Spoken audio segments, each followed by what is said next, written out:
Bem-vindos a uma nova edição do programa Gente com História e hoje vamos até Paços de Sousa visitar ou revisitar a obra da rua do nosso saudoso Padre Américo. Comigo está o Padre Júlio Pereira,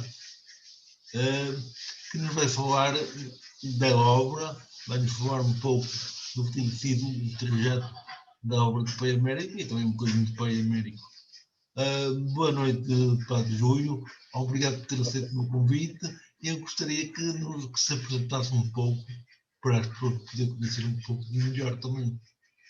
Sim, senhor. Boa noite. Boa noite. Então, eu sou, portanto, como já disse, o Padre Júlio.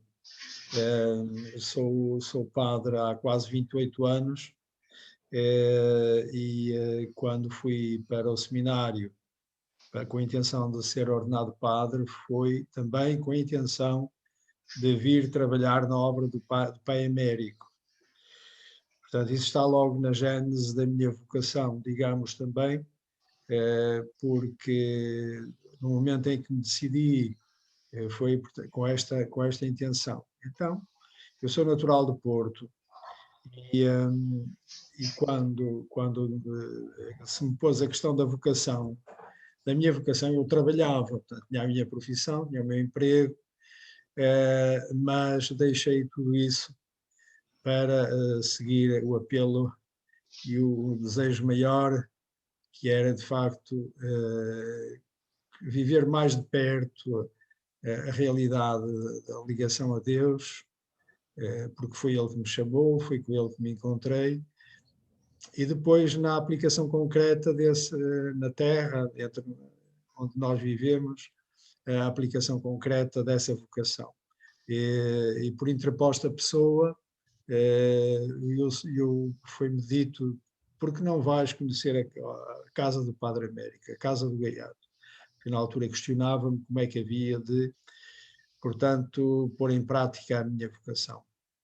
Então foi a partir daí que comecei a visitar a obra, não pela casa do Gaiato, mas fui por outros caminhos, porque em que me perdi e me encontrei no Calvário, que é a nossa casa que acolhe doentes incuráveis, de todas as idades, de ambos os sexos.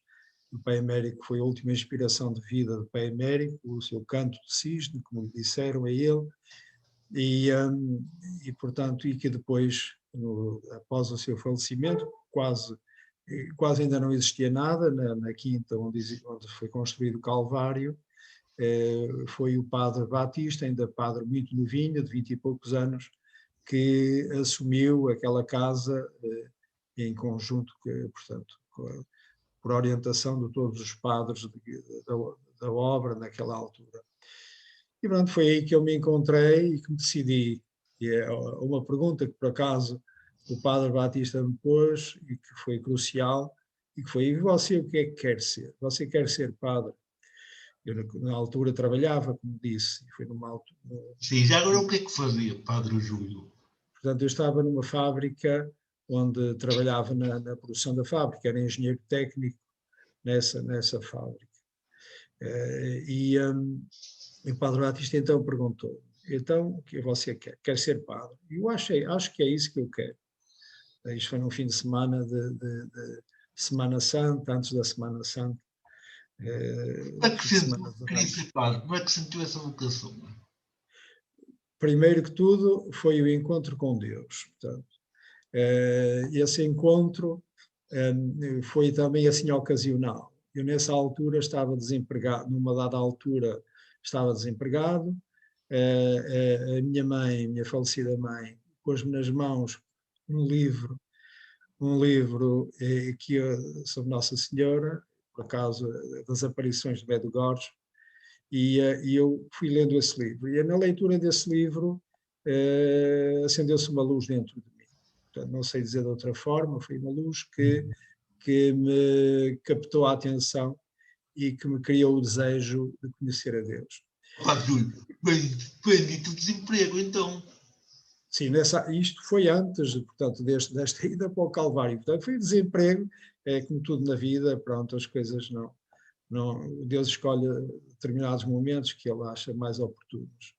E então, pronto, eu lá avancei, segundo essa questão, e lá fui para o seminário em Coimbra, onde vinha a ser ordenado padre, 6 anos mais tarde, já com 35 anos de idade, e depois ingressei logo de imediato na obra da rua. Portanto, o bispo sabia que era esse o meu desejo, desde o início, e enviou-me para a obra, e então, pronto, fui passando pelas várias casas, conhecendo e trabalhando na nossa obra, onde me mantenho hoje, portanto, ao fim de 28 anos, praticamente. Mas foi para Coimbra e não para o Porto, porque não havia no Porto seminário ou você era de Coimbra?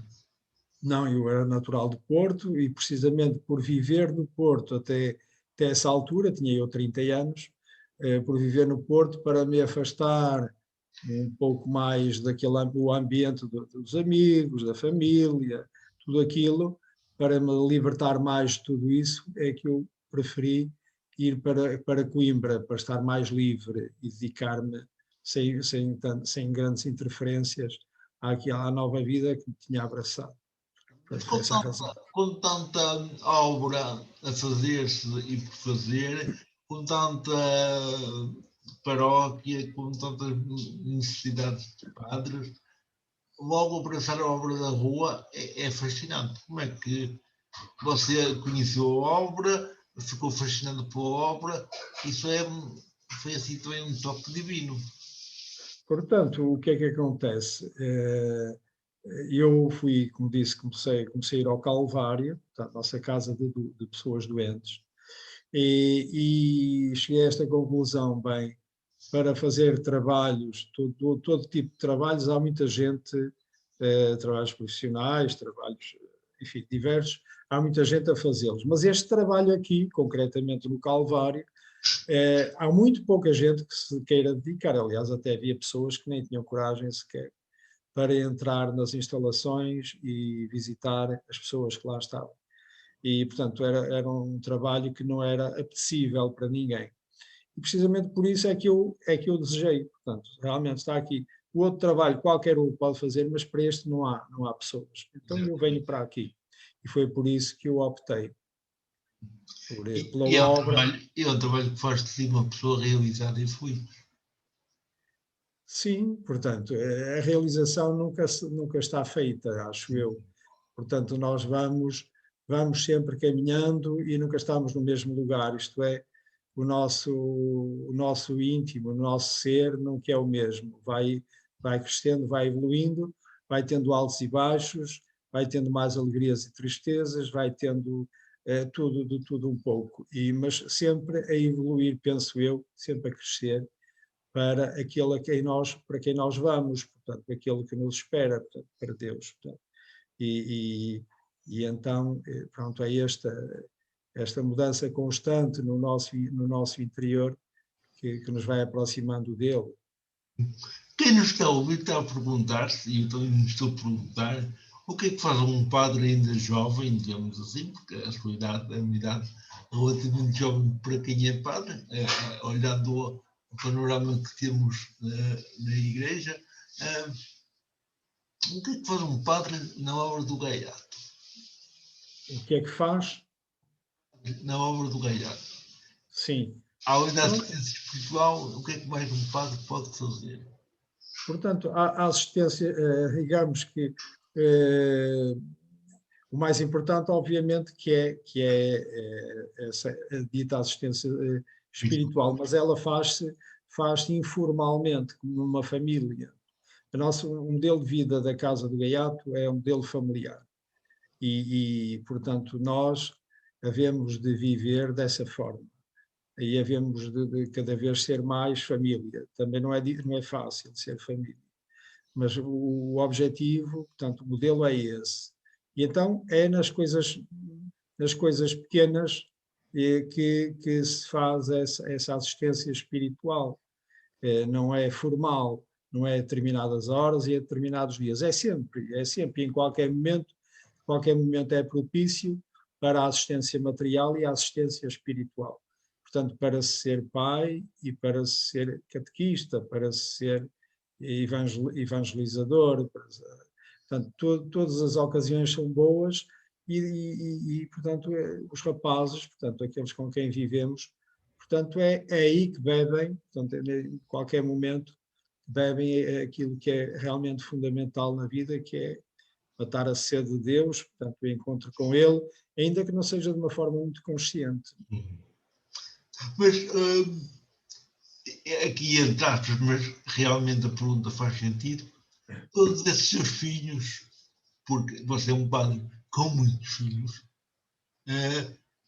que necessidades mais básicas, além das materiais e das espirituais, eles têm alguma necessidade mais básica que não seja tão comum encontrar-se nos jovens, nos rapazes que têm uma família estruturada, já não digo nos outros, porque aqueles que não têm família, são situações se calhar ainda pior.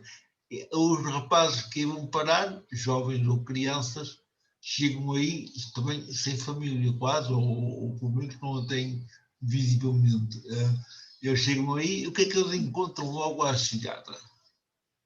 Portanto, não é assim, não é tanto assim não terem família. Portanto, e hoje em dia as situações são muito diferentes do que eram quando eu vim para cá, portanto, há cerca de 30 anos.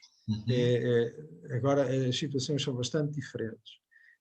Normalmente os rapazes tiveram experiência de família, tiveram vida de família, o que não acontecia no tempo emérico. Portanto, os rapazes que entravam eram realmente, quase na totalidade, eram crianças abandonadas, sem terem conhecido uma vida de família. Os nossos não, os nossos atualmente já fizeram experiência de vida familiar. E acontece que a maioria são mesmo africanos, portanto, são rapazes que vieram de algum país lusófono para Portugal, ou para fazer qualquer tratamento médico, ou para se, portanto, integrarem com alguém de família que têm cá, até podem ter inclusivamente o pai e a mãe, não é muito comum, mas pelo menos uma pessoa de família tem a mãe, tem a avó, tem um tio, tem alguém de família, mas porque essa pessoa de família com quem viviam em Portugal tem que obrigatoriamente procurar meios de subsistência, tem que ter um trabalho. Os rapazes ficavam em situação de risco, portanto, de perigo de se envolverem em ambientes de rua, porque não tinham a companhia, o acompanhamento permanente dessa pessoa de família com quem vieram. E, portanto, são situações dessas que nos aparecem mais hoje em dia. Portanto, eles fizeram a experiência de família e quer dizer, connosco, portanto, mantenham, portanto, essa vida familiar. Agora, portanto, o que é que eles encontram? Bem, quer dizer, naturalmente é sempre difícil para uma criança deixar essa pessoa de família que tinham e para se adaptarem a uma nova família. Portanto, os primeiros tempos são sempre, as primeiras semanas, geralmente, são situações um pouquinho mais difíceis para eles, precisamente porque ainda têm essa ligação que depois não acaba, não é cortada, essa ligação familiar. E, portanto, há esse primeiro momento. Depois, portanto, vão encontrando todo o mundo que é a nossa casa, onde se vão inserindo e que vão apreciando. Portanto, a nossa casa é uma aldeia, estilo aldeia, e que com a natureza, com o campo, com as árvores, com os animais, portanto, isso ajuda a criança, portanto, a integrar-se e a sentir-se bem. Depois vai fazendo também o seu percurso como qualquer criança, no seu percurso escolar, portanto, frequentando a escola e, portanto, portanto, progredindo também nesse sentido. Portanto, digamos que uma criança que entra na nossa casa entra numa nova família. Entra numa nova família e com todas as condições para se integrar e para gostar de estar. E, portanto, é isso que acontece. Mas, ó padre, desculpa, ó padre Júlio, comparando as realidades que são muito diferentes, pronto, outrora eram crianças sem ninguém, crianças da rua, agora não é tanto assim. Na sua perspectiva e pela sua experiência, o que é mais difícil para um jovem, uma criança, é chegar aí e quando não tinha ninguém, claro que os contextos são diferentes, ou chegar aí agora tendo alguém, o que é mais difícil para eles se habituarem? É o outrora ou agora? Agora não é tão difícil, seria mais difícil noutras situações em que estavam, por um lado, quer dizer, mais nessa experiência familiar, na relação com os outros, seria mais difícil antigamente. Portanto, agora, portanto, penso que se torna mais, que se torna, portanto, mais fácil. A experiência que eles têm de família ajuda, não é? Exatamente, terem já essa experiência ajuda. Há só aquele tempo de adaptação a uma nova realidade, portanto, mas que rapidamente, para uns é mais fácil que para outros, mas com uma certa rapidez eles se integram, até porque depois têm uma série de atividades para fazerem, de coisas para fazer, em que, e, portanto, isso... Mas eu quando estive aí, há uns anos atrás, para aí uns 30 anos atrás, 31, talvez, até mais, quer dizer, fui 2 vezes, já ao longo da vida. Havia oficinas, havia atividades agrícolas que eram eles próprios que também, os mais crescidos, que se envolviam. E uma coisa que eu reparei é que os mais velhos eram como que responsáveis pelos mais novos. Quer dizer, havia quase que uma hierarquia. Isto não acontece assim agora? Sim, mas bastante esbatida, portanto, essa forma também está bastante esbatida. Portanto, por um lado, aqui há uns anos, não é? 20, 30 e mais anos, e por aí fora, portanto, as crianças, portanto, muitos rapazes nas nossas casas. E, portanto, é necessário, tem que haver uma certa ordem que traz uma organização para a vida, não é? Que contribui para uma organização para a vida, e, portanto, os rapazes serem responsáveis uns pelos outros, isso faz parte do nosso próprio maneira de ser, portanto, a nossa própria pedagogia. Mas, portanto, nesse tempo, portanto, como eram muitos, era preciso estar mais estruturada ainda do que hoje essa organização. Hoje, como digo, é mais suave, é muito mais suave. Portanto, não há propriamente uma hierarquia, mas repare que isto não se trata, não é uma questão que acontece só connosco, acontecia na própria sociedade, porque os mais novos geralmente não entravam assim em contacto com os mais velhos muito facilmente. Os mais velhos não deixavam que isso acontecesse. Aliás, era natural que os mais novos eram mais tímidos, portanto não tinham tanta facilidade de, portanto, entrar no mundo dos mais velhos. Hoje em dia é o contrário, portanto, é geral essa abertura. Aliás, a própria relação dos pais com os filhos também é diferente do que era e o que é agora. Portanto, as crianças tinham uma atitude muito mais respeitadora e portanto, colocavam-se mais no lugar delas, e ao passo que hoje não, hoje entre os pais e os filhos há uma proximidade muito, muito maior e poucas coisas que estabeleçam, portanto, o lugar de cada um. Portanto, isso também verifica-se na sociedade, como se verifica na nossa vida também. Você disse-me já 2 vezes aqui no programa que agora os rapazes que são menos, pronto, são menos aqueles que procuram na casa do gaiato, a obra de pai Américo. Mas mais ou menos qual é a quantidade, qual é o número de rapazes que há agora na vossa casa? Sim, portanto, repare, nós aqui nesta nossa casa já tivemos 170, 180 rapazes. Isto há 30, para cima de 30 anos. Eu quando vim para cá, em 1993, eram 166 rapazes. Hoje são 20. A ver, é uma diferença enormíssima. A diferença, realmente? É uma diferença enormíssima. Quando as pessoas, nós dizemos, nós agora temos muito poucas pessoas, muito poucos rapazes. Quantos são? São 20. Isso ainda são muitos, ainda são muitos. Não, não são. De facto, não são muitos, são poucos. Nós gostaríamos, penso que daria, isso dá muita vida, muito mais vida à casa, não é? Uma família que tem só um filho tem uma determinada dinâmica. Uma família que tem 3 ou 4 filhos outra vida, outro movimento, outra alegria até. E connosco acontece o mesmo, portanto, nós quando éramos muitos era pronto, claro que surgiam mais problemas, como é óbvio, mas havia muito mais vida na casa.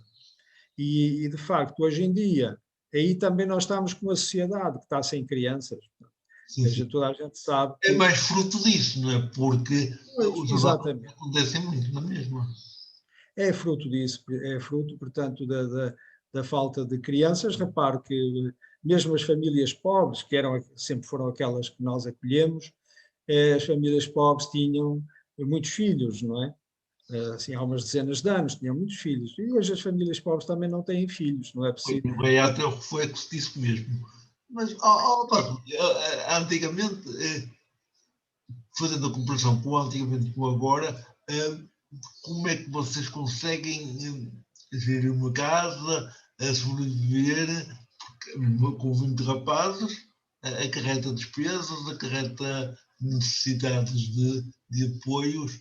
Como é que a obra vai sobrevivendo a todos estes tempos difíceis que estamos a atravessar? Porque também não é fácil esses jovens depois encontrarem emprego, se calhar não é fácil às vezes reintegrar-se na sociedade, não é fácil para ninguém, para eles que não seja, não é? Pois, portanto, bom, há aqui uma questão fundamental para nós. Portanto, nós acreditamos e sabemos que a providência divina cuida de nós. Portanto, os passarinhos também têm onde comer, os animais, portanto, não, têm o seu alimento e nós também o temos. Agora, claro que também colaboramos para o ter, portanto, ou seja, trabalhamos. Nós de antes, como há pouco referiu, nós temos oficinas, temos isso, temos oficinas, temos o campo, temos a parte agrícola, temos, portanto, diversas atividades produtivas e que nos podem trazer bens para o nosso consumo diário. Temos também. Mas, dada também a diferença que existe entre o que é agora e o que era há umas décadas, nós tínhamos, há umas décadas as coisas eram assim. Por exemplo, aqui as nossas, cada uma da casa do gaiato tinha a sua escola, portanto, tinha a sua escola a funcionar, até mesmo ao 6º ano de escolaridade. Portanto, os rapazes, de acordo com os anos em que andavam, anos de escolaridade, etc., metade do dia era ocupado na escola e outra metade do dia era ocupado em atividades da casa, que poderia ser uma aprendizagem de uma profissão numa oficina, que podia ser o trabalhar no campo, podia ser uma tarefa qualquer que a casa necessitasse. Portanto, ao mesmo tempo que faziam a preparação escolar, faziam também a preparação profissional.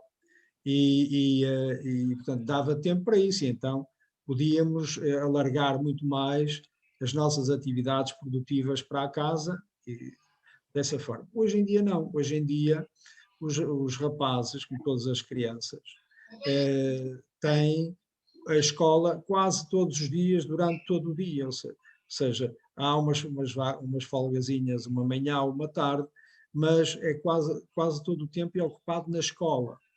E para além disso, de antes não havia escolaridade obrigatória, portanto, os rapazes estudavam até onde eram capazes de estudar.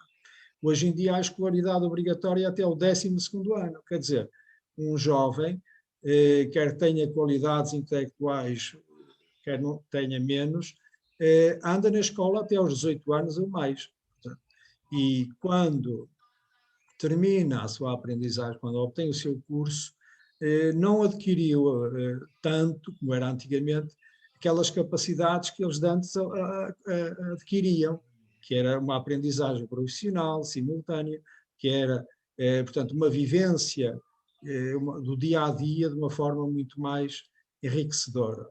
Pronto, mas as coisas são assim, de facto. Portanto, tudo isso, digamos, que colabora para a nossa subsistência, para a nossa vida. E depois sempre contamos com os nossos amigos, portanto, como sabe, o Pai Américo é simplesmente conhecido e no tempo dele, portanto, foi realmente uma forma que ele foi, portanto, adquirindo a contribuição das pessoas, aliás, para a construção das próprias aldeias. As nossas casas foram construídas com a ajuda do povo português, não com a ajuda do Estado. Só em casos pontuais é que aconteceu essa ajuda.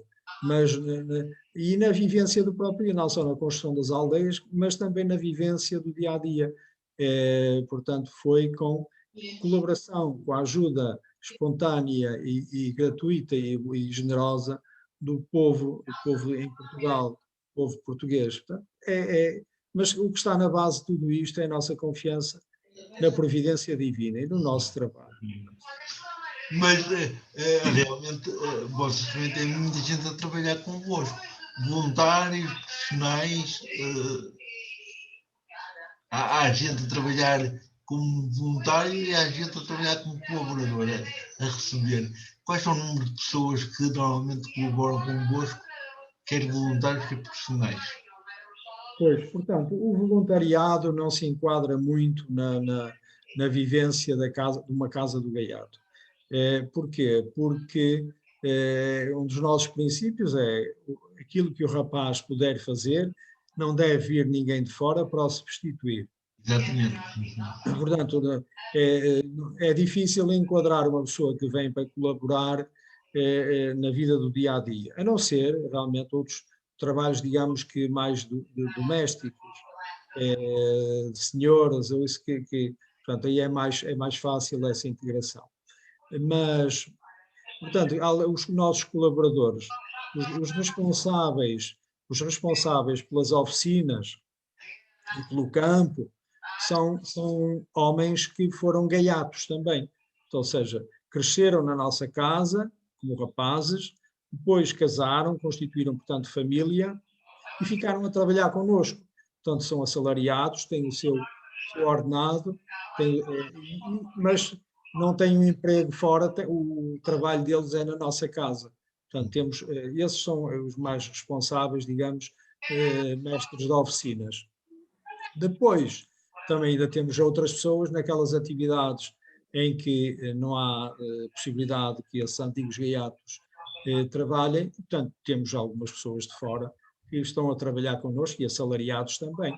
Portanto, o número de pessoas assalariadas andam nos 20 e poucos em cada casa, portanto, à volta entre 15 a 20 e tal pessoas. Mas posso dizer que, passados estes anos todos de existência da obra do gaiato, o espírito mantém-se o mesmo.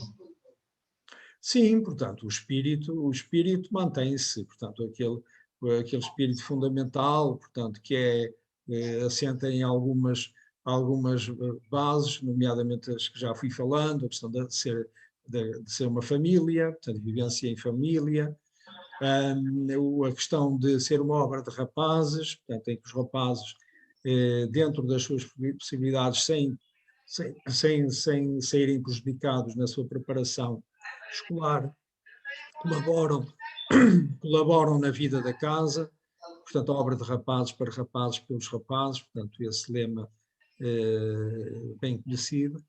E depois, portanto, todas as outras tarefas, outras experiências, que, portanto, vão de acordo com a pedagogia, umas se mantêm de uma forma mais forte, digamos assim, outras um pouco mais esbatida, porque a vida mudou e porque não é tão fácil viver assim. Mas, de facto, aquilo que é a nossa vida assenta na pedagogia que o Pai Américo construiu de acordo com a sua intuição e que nos deixou. Mas a experiência do Padre Júlio, ao longo destes anos todos, diz que o padre Américo foi um iluminado ao ter se dedicado a toda esta obra, ao ter começado toda esta obra, sendo um homem de outros tempos, com outras realidades, ter criado uma obra que perdura no tempo, que não se esgota, que tem sempre um espaço, foi uma pessoa verdadeiramente iluminada. Sem dúvida, portanto, é um carismático, portanto, uma pessoa com carisma. Portanto, também ele andou à procura do caminho dele, não é? E isto não caiu do céu também. A pessoa dele não caiu assim do céu. Portanto, ele andou à procura do caminho dele.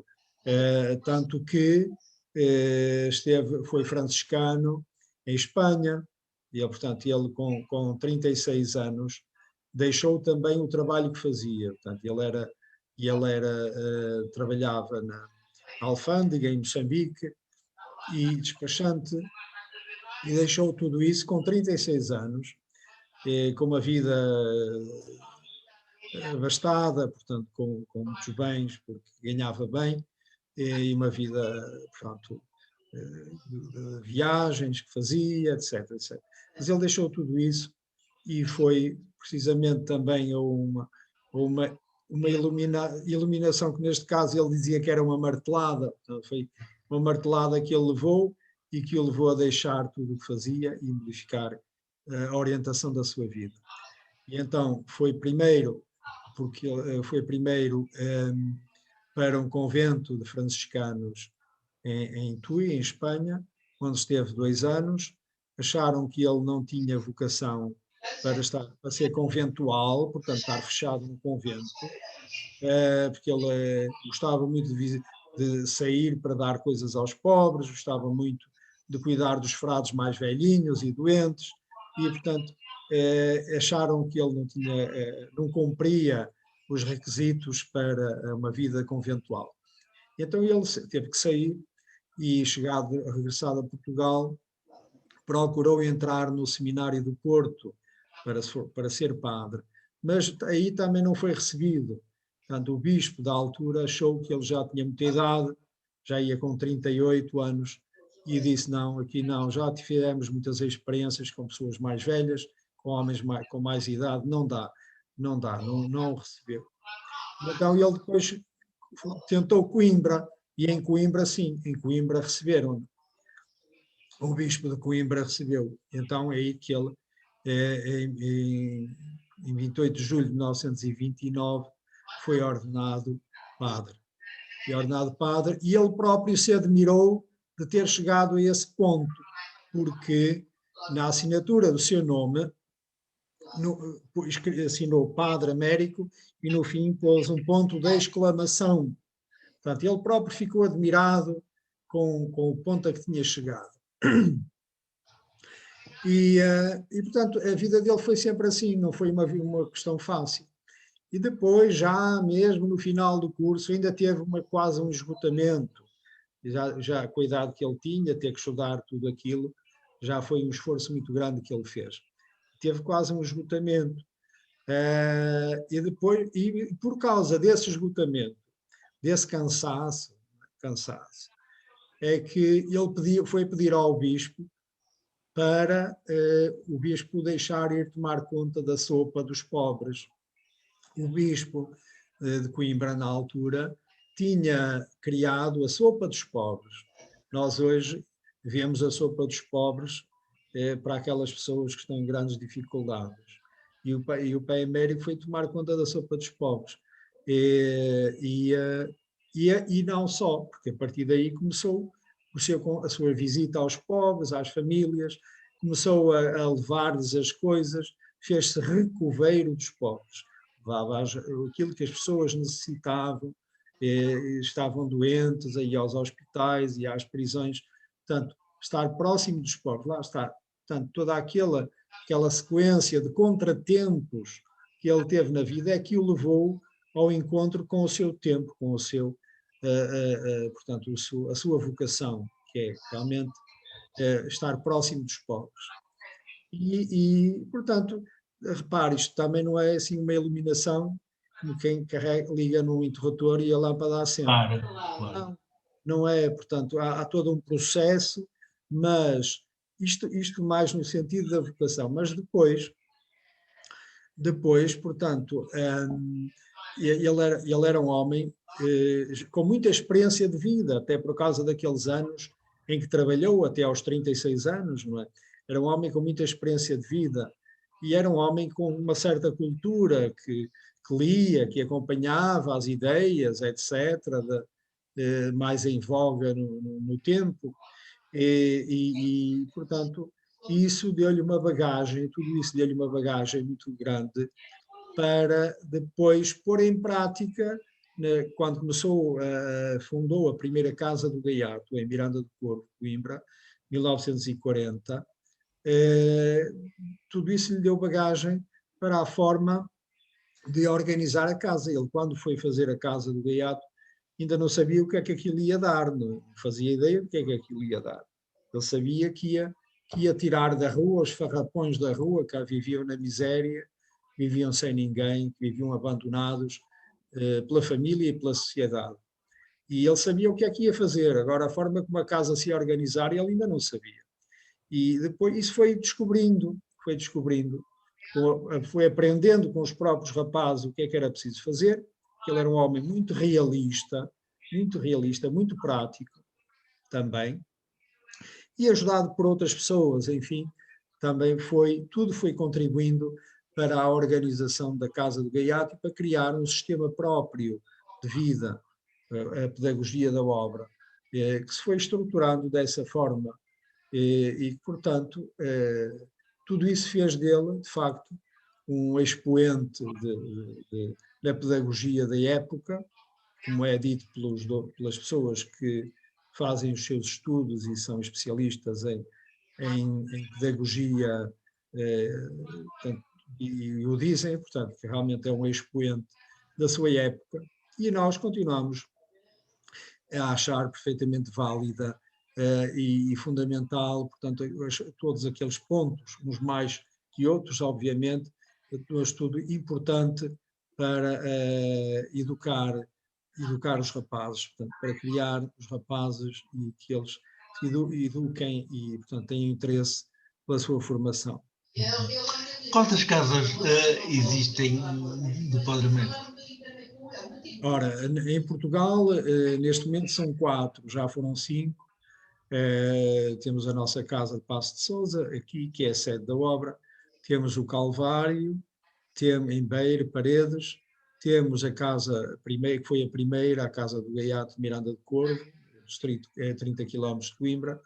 Temos a Casa de Setúbal e a Casa de Lisboa, que já foi da nossa obra, mas que há 15 anos que já não está na nossa obra.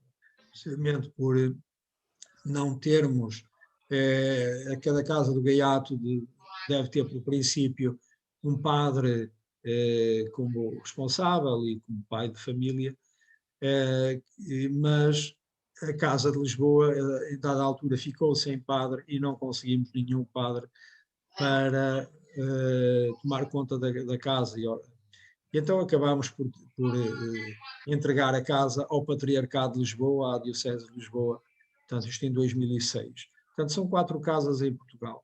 E em Angola temos 2, fundadas em 1964, em Malange e em Benguela, E tivemos também uma casa em Maputo, a antigo Lourenço Marques, em Moçambique, que também deixou de pertencer à nossa obra agora há poucos anos, há 4 anos, por aí, dado que lá aconteceram, o padre, nosso colega, que estava lá na casa, faleceu, e também foi difícil, por um lado, encontrar um sacerdote, mas acabámos por conseguir que um padre fosse, mas houve ali interferências fortes que deturparam e, portanto, cometeram ilegalidades e apossaram-se da casa.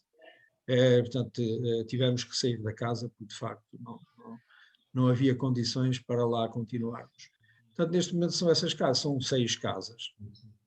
Entretanto, vocês também têm uma outra obra aqui, se calhar, muito mais abrangente, que vos leva ao mundo inteiro, que é o jornal O Gaiato. O jornal Gaiato é feito por pessoas que se envolvem com a Casa do Gaiato. Sim, portanto, o nosso jornal, fundado, portanto, em 1944, o Pai Américo, portanto, essa que mostra, portanto, a abertura de espírito do Pai Américo e a importância de chegar às pessoas, de estar próximo das pessoas, para que elas conheçam a realidade e se interessem por ela e se sintam também responsáveis pelos mais abandonados da sociedade. Portanto, o Pai Américo fundou o jornal, o Gaiato. E então, o jornal sempre foi feito por todas as pessoas da nossa obra, ou seja, os padres, as senhoras que se dedicam à obra e os rapazes. Portanto, são, digamos, os jornalistas são estes. E, portanto, o jornal é feito na nossa casa, aqui em Paço de Sousa, e distribuído por todo o país e inclusivamente para o estrangeiro. Já tivemos 50 mil assinantes, agora temos 20 mil, já não chega a 20 mil assinantes. Portanto, é uma forma das pessoas acompanharem, é um jornal quinzenal, portanto, acompanharem as situações e as realidades com que nós nos confrontamos, dar-lhes a conhecer através do jornal. Quem quiser conhecer melhor a obra da rua e o jornal, como é que pode fazer? Há uma página online que pode visitar, ou Sim, como é sim. que está organizado?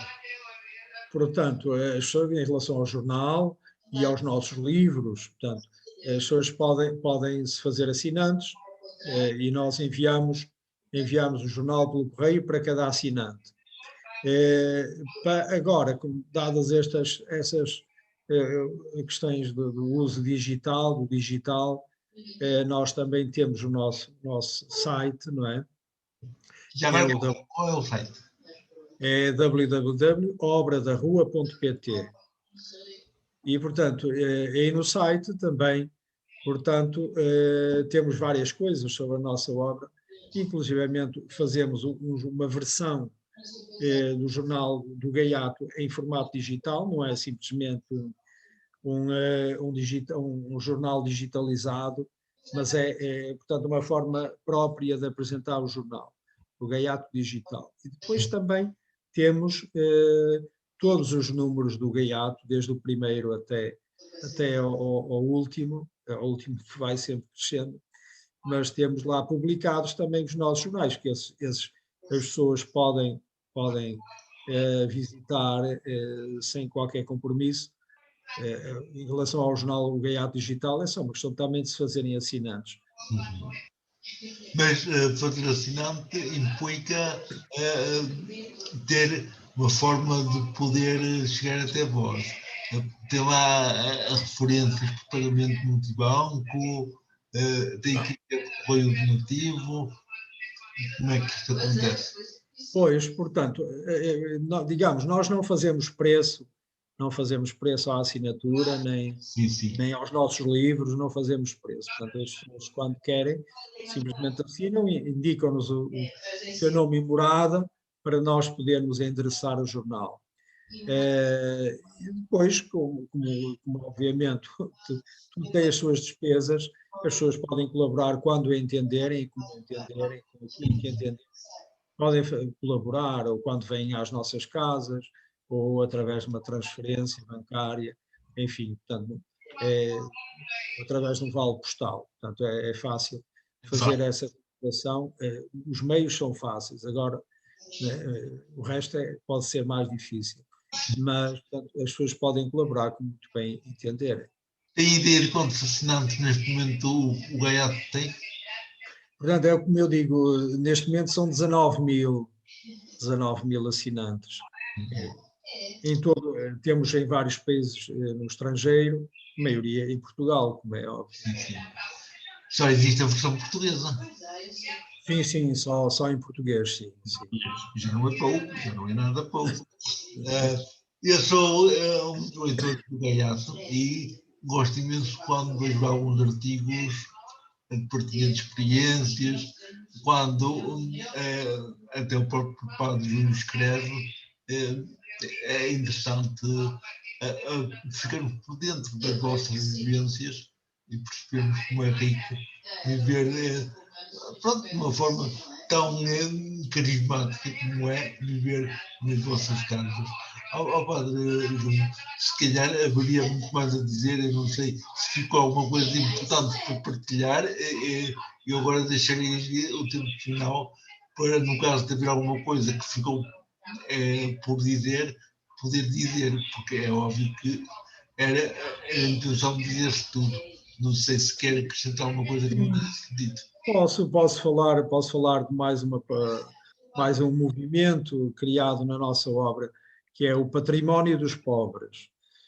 Portanto, já nos anos 50, o Pai Américo, nas suas visitas, né, e coisas que estava à frente de todas as pessoas, havia muita gente, muitas famílias sem casa onde viver, ou vivendo em barracas, ou vivendo em tocas, ou vivendo de uma forma muito má. E então, perante essa situação, essa foi, portanto, uma preocupação do Pé Américo.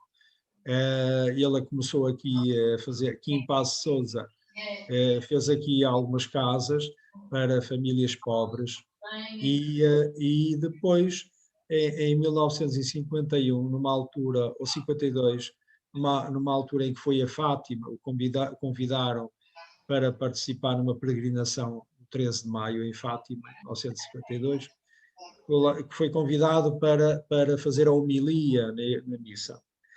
E ele falou precisamente a partir do bom samaritano, da parábola do bom samaritano, e ele pregou a pobreza, as carências dos pobres, particularmente daqueles que não tinham onde viver, não tinham habitação, não tinham onde viver dignamente com os seus familiares. Isso tocou de tal maneira todo o país, que não foi só em Fátima que ficou essa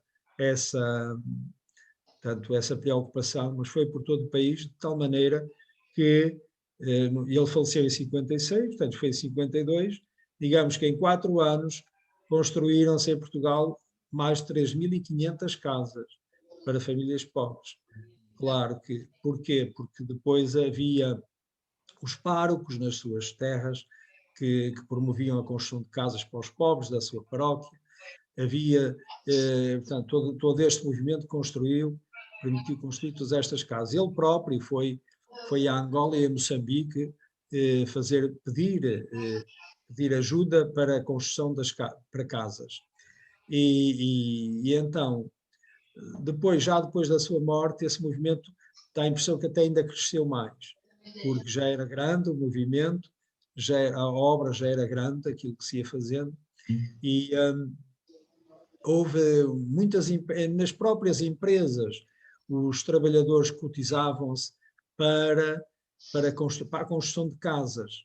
Portanto, nasceram casas por todo lado, portanto, alguns milhares de casas por todo lado, para famílias pobres.